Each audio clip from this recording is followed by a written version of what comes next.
Então comecemos por aí. Porque a primeira dúvida que as pessoas têm é a respeito do sábado, basicamente. Sábado ou domingo?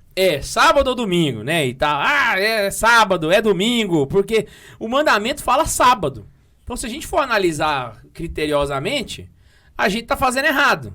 Se a gente analisa meio no cru, né? Só que a gente precisa analisar o negócio com mais profundidade. E quando a gente analisa com mais profundidade na história do mandamento, ela começa a fazer um pouco mais de sentido. Então é o seguinte, todo mundo sabe que Deus trabalhou 6 dias e no 7º ele descansou. Então basicamente Deus trabalhou em uma semana ali, mais ou menos, né? E aí, ao trabalhar uma semana inteira corrida, ele descansa no 7º, que é o último dia da semana. Então, o dia de descanso do judeu sempre foi o último dia da semana. Então, se trabalha nos 6 primeiros dias e se descansa no último dia, certo? E é bom guardar isso porque vai ser... Importante lá na frente. Importante lá na frente, saca? Também tem um outro ponto, que é o fato de que Deus liberta o povo do Egito e manda esse mandamento para eles. Então ele fala assim, lembra-te de que fosse escravo no Egito, de onde a mão forte e o braço poderoso do Senhor te tirou. É por isso que o Senhor teu Deus te ordenou, observasse o dia do sábado. Então a gente tem 2 motivos aqui. O primeiro é o da criação. Deus cria o mundo e descansa, então por conta disso a gente vai fazer a mesma coisa. E a segunda, Deus nos libertou. Então, primeiro é a nossa relação de natureza com Deus, outra é a nossa relação de libertação com Deus. Esses 2 motivos vão sustentar a obrigação do sábado, de ter um dia para se descansar. Não somente se descansar, mas também fazer um culto, né, para Deus. Sim. E aí, assim, se a gente for analisando dentro da própria história judaica, o que foi que os judeus fizeram, como eles desenvolveram isso, eu lembro do Padre François me contando que ele esteve na Terra Santa ano passado. E aí ele conta que ele foi pegar um elevador no sábado. E aí quando ele chegou no elevador, o elevador não tinha como apertar o botão para ir pro andar. Então o elevador ele ficava andando, andar por andar. E parando em todos os andares. Só para eles não terem o trabalho de apertar o botão do elevador, irmão. Esse é o nível dos judeus de piração com sábado, saca? De não fazer, assim, nada. Né? Nada. É, o Vira negócio... uma planta mesmo. Exatamente. Só faz fotossíntese. Faz só fotossíntese mesmo, assim, no nível mais cabuloso, assim, sabe? Então, assim, com o passar do tempo, isso fica muito claro, os judeus vivem assim, só que chega um momento em que as coisas, o tanto que bugam para os judeus, porque Jesus aparece e Jesus parece desrespeitar o sábado. Porque ele vai fazer, por exemplo, milagres no dia de sábado, ele vai fazer curas no dia de sábado, ele prega no dia do sábado, então... Come no dia de sábado. Exatamente, então assim, ele faz Quer dizer, várias... não comer, ele preparou a comida, né? Então assim, o comer é normal, mas ele preparou, não pode. Colher no sábado, não pode. E aí chega naquela passagem, né? Que ele ele faz uma cura, os judeus ficam putos com ele lá, e aí ele vira lá em Marcos 2 e fala assim, que o sábado foi feito para o homem, e não o homem para o sábado. Porque se você for parar a pensar, os judeus estavam criando uma relação de subserviência com o sábado. Eles estavam a serviço do sábado, então o sábado é que mandava neles, e não o inverso. Então eles... É uma noção assim de dignidade, né? Por exemplo, como é que a gente sabe a prioridade das coisas, né? Como é que a gente sabe, tipo assim, o que é mais importante para alguém? Por exemplo, suponha que eu esteja... uma casa pegando fogo, tá ligado? Eu estou lá dentro, você tá do lado de fora. Junto comigo tá o Bentinho. Tá eu e o Bentinho, a casa pegando fogo, você tá do lado de fora, tá ligado? Você vai entrar na casa? Vou. Você vai salvar quem? Bentinho. Óbvio, é seu filho. Então a prioridade tá com o seu filho, certo? Então, obviamente, você pode até me salvar depois, mas o Bentinho vai em primeiro lugar. É o que ele eu levo no colo. Se eu falo, bora. Vaza. Então, assim, mostra onde está o seu maior amor, certo? Só que olha só o rolê. Os judeus, eles estavam tratando o sábado de uma forma que eles estavam deixando de lado os próprios homens. Então eles não faziam nem o bem no sábado. Sim. Então, por exemplo, se precisasse fazer um atendimento de socorro em alguém, se tivesse... Fazer um milagre no sábado, né? Exatamente. Não pode. Não pode fazer, sabe? E tanto que até o próprio problema, até a gente vê a passagem, né? E a gente não entra na história para entender o contexto, né? Foi um milagre. Jesus não foi no mercado comprar pão. Trabalhar e tudo. Ele fez um milagre, mano. E o judeu não prestou atenção. Ele prestou atenção no sábado. Saca? Tipo assim, caraca, aconteceu um milagre, irmão. Não, mas o sábado... Véi, que doença, mano. É doença, mano. Só... Eu penso, cara, tipo assim, passou um paralítico aqui, sei lá, e o cara tava andando agora. Tipo, pensando, uai, mas o cara paralítico tá andando. Não, peraí, quem que fez isso? O cara que fez? Não podia ter feito no isso. No sábado? Que dia que ele fez hoje? Não, não pode. Então mostra a cegueira do povo, sabe? Porque, tipo assim, é um negócio surreal acontecendo na sua frente e você... Não, mas o sábado... Então, o sábado virou uma venda nos olhos dos caras, sabe? Então aí Jesus vai restaurar a dignidade humana. Ele vai dizer, peraí, calma. Deus criou o sábado pra vocês. E não vocês pro sábado, tá ligado? Não inverte as coisas. Sabe? E aí, ele dá uma nova interpretação da lei. É aquilo que a gente tinha falado nos episódios atrás, a gente até citou no episódio do The Chosen.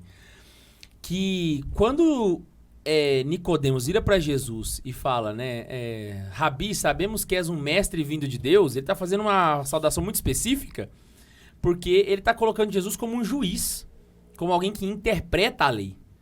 Então é como se ele fosse a própria... Ele é a jurisprudência perfeita. Ele interpreta a lei e aí... É oficial, né? Exatamente. Então, basicamente é Nicodemos reconhecendo que Jesus interpretava a lei melhor do que os mestres da lei. Então, por fazer isso, ele se torna um mestre de Deus, sabe? Sim. E aí ele é chamado de Rabi, saca? Porque ele consegue ter esses pormenores, saca? E aí entra a questão da nova criação, né? Então aí começa o culto, que na verdade era no final, né? Que eu acho que você ia entrar nessa parte já, né? Uhum.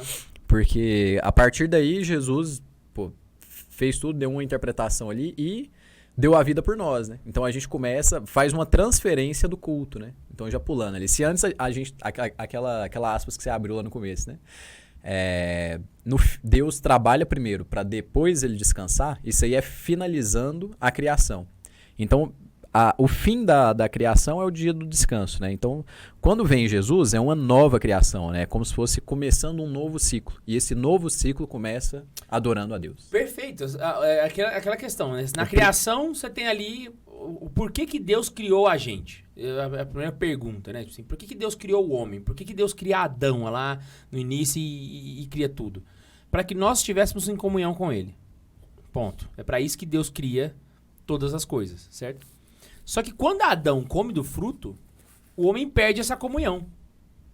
Então, basicamente, Adão estragou os planos de Deus totalmente, sabe? Então, o motivo pelo qual ele tinha criado a humanidade era pra isso. Se perdeu, né? Se perdeu, saca? É a mesma coisa, sei lá, eu tenho que arranjar uma analogia aqui, mas você constrói alguma coisa pra você, sabe? Com um determinado objetivo.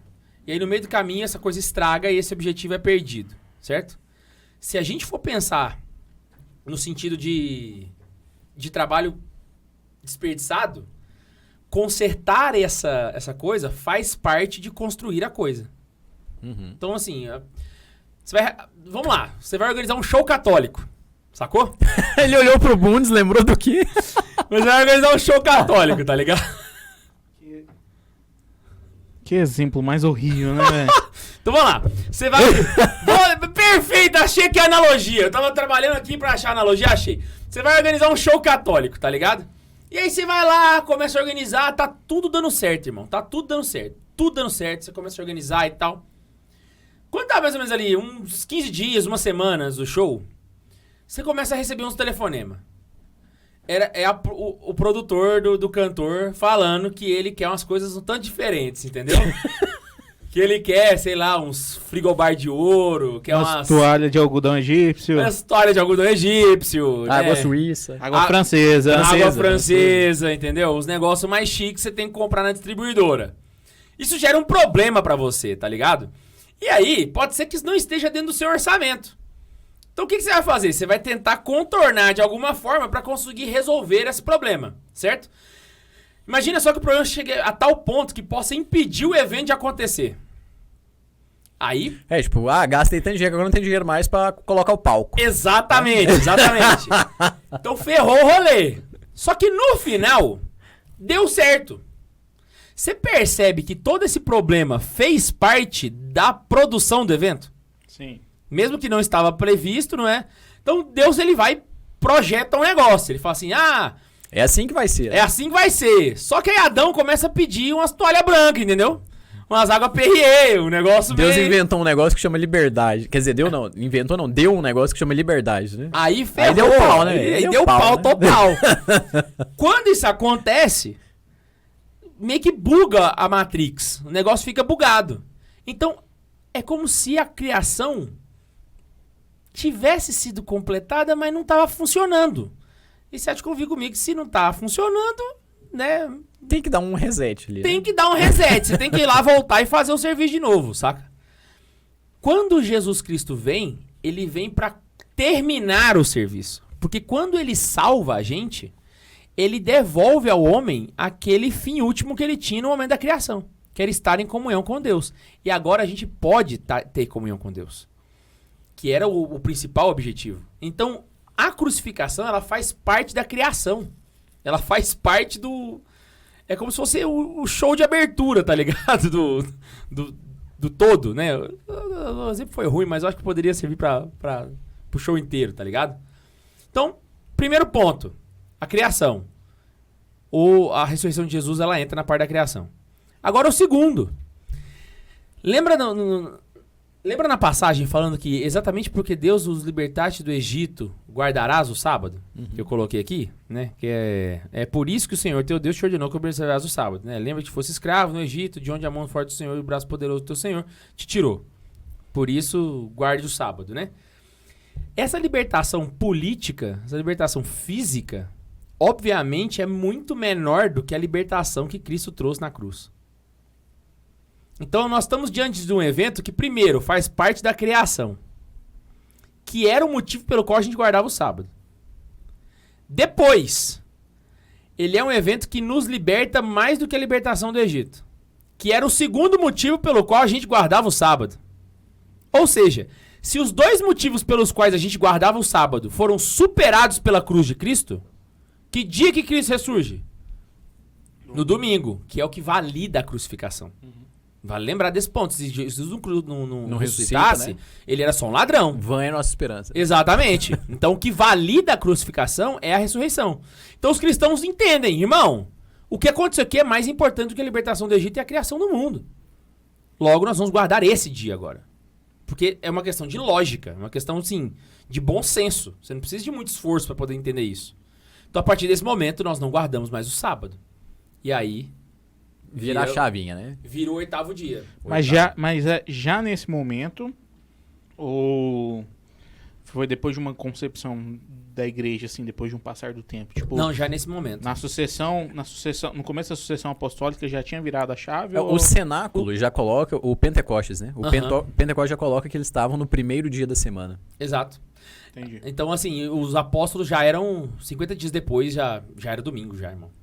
Já tinha mudado. Tanto que você vai ver São Paulo falando sobre o domingo, vai ser um negócio bem... Eles colocam o primeiro dia da semana, né? Então, assim, é a nova criação, né? Então... Não foram nem os padres da igreja, não foi nem Santo Inácio de Antioquia, Santo Eusébio, eles já pegaram pronto. Foram já, os já apóstolos que mudaram isso.